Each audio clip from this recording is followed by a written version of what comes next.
कि मेरे बहनों भाइयों, इंडी अलायंस कई राजनीतिक पार्टियों ने फैसला किया हमारे विरोध के, राजनीतिक पार्टियों ने। अब हम लोग मिलजुल कर चुनाव लड़ेंगे, बीजेपी को हराएंगे, बीजेपी को पटकनी देंगे। आप देख रहे हैं कि इनके निजी स्वार्थ हैं, आपस में मिलजुल कर भी ये भारतीय जनता पार्टी का मुकाबला नहीं कर पा रहे हैं, ये एनडीए का मुकाबला नहीं कर पा रहे हैं। मुझे पूरा विश्वास है कि इस देश की जनता उनको भी मुए मुए कर देगी, यानी टाई टाई फिट कर देगी इंडिया अलायंस को भी, पक्का विश्वास है। अतुल गर्ग जी को बहुत सोच समझकर भारतीय जनता पार्टी ने चुनाव के मैदान में उतारा। आपने सारे विधायक यहां पर जो बनाए, सभी अपनी जिम्मेदारी का निर्वाह कर रहे हैं। हमारे सुनील शर्मा जी बड़े पुराने विधायक, कई बार विधायक रह चुके हैं, गाजियाबाद का सम्मान किया हमारी प्रदेश की सरकार ने, और सुनील शर्मा जी को छोटा मोटा मंत्री नहीं बनाया बल्कि कैबिनेट मंत्री बनाया है उत्तर प्रदेश सरकार ने। वैसे ही हमारे अजीत पाल त्यागी जैसे डायनेमिक विधायक, नंद किशोर गुर्जर जैसे गतिशील विधायक, धर्मेश तोमर जी जैसे विधायक अपनी जिम्मेदारी का निर्वाह कर रहे हैं। और हमारे यहां की महापौर प्रथम नागरिक सुनीता जी की तो बातें ही छोड़िए। हमारे सुनीता दयाल जी से कोई टकरा कर तो देखे।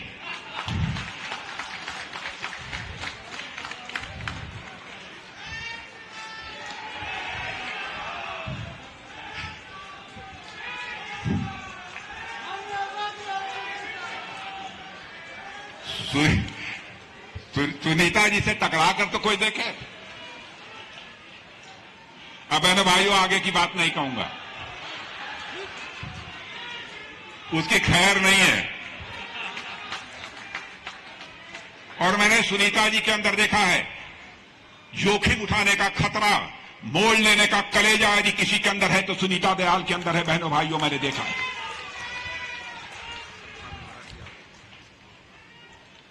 तो ऐसे ऐसे लोगों को आपने बहुत सोच समझकर, नाप तोल कर अपना जनप्रतिनिधि बनाया है। आप सबकी इस जागरूकता के लिए भी मैं आप सबको बधाई देना चाहता हूं। और जब 2009 में भारतीय जनता पार्टी की हालत सारे देश में अच्छी नहीं थी,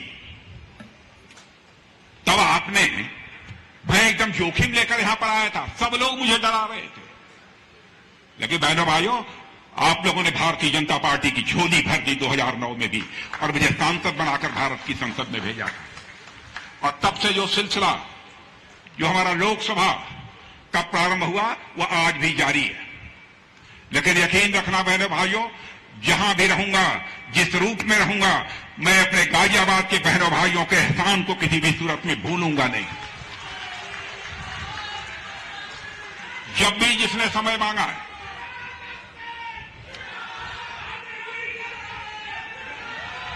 जब भी जिसने समय मांगा है बहनों भाइयों, यानी मैं कहीं बाहर विदेशों में अथवा दौरे पर नहीं रहा हूं, अन्य स्थानों पर भले ही कोई छूट जा, लेकिन गाजियाबाद के लोगों को मैं कभी नहीं छोड़ता हूं।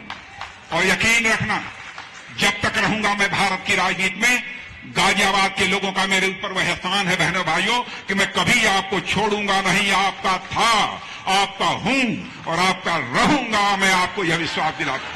भारत माता की।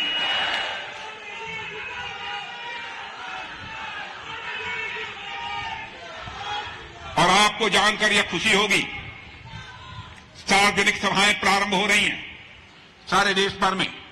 हम 3-4 लोगों को सारे देश का दौरा करना होगा। हमारे भी दौरे प्रारंभ हो रहे हैं, लेकिन मैंने यह तय किया था कि अपना पहला सार्वजनिक सभा का कार्यक्रम मैं कहीं पर करूंगा, उस बहनों भाइयों के बीच करूंगा जिन बहनों भाइयों ने पहली बार मुझे लोकसभा में भेजने का काम किया था, यानी गाजियाबाद से करूंगा। और आपके बीच आया हूं बहनों भाइयों। गाजियाबाद में इस बार रिकॉर्ड टूटना चाहिए।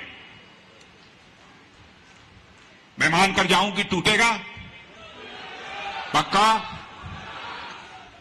नहीं, इधर के लोग नहीं बता रहे, पक्का? हाथ उठा के बतलाइए, पक्का?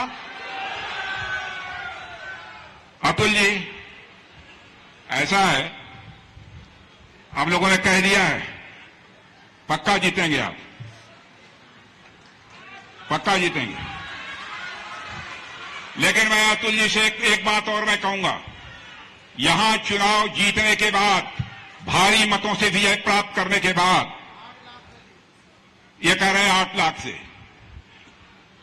लेकिन अतुल जी को मैं कहूंगा कि चुनाव जीतने के बाद एक बार मेरे बहनों भाइयों फिर से मुझे यहां बुला लेना, फिर से बुला ले। और यदि दोबारा अतुल जी के जीतने के बाद मैं गाजियाबाद आना चाहूंगा, ऐसी मोटी फूलों की हार पहनकर अपना स्वागत कराने के लिए नहीं आना चाहूंगा, बल्कि शीश झुकाकर अपने परिवार के लोगों के प्रति आभार व्यक्त करने के लिए यहां पर आना चाहूंगा।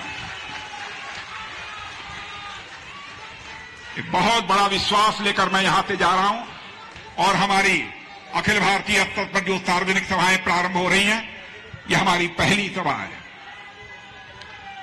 और मुझे पक्का विश्वास है कि आप किसी भी सूरत में विश्वास को टूटने नहीं देंगे।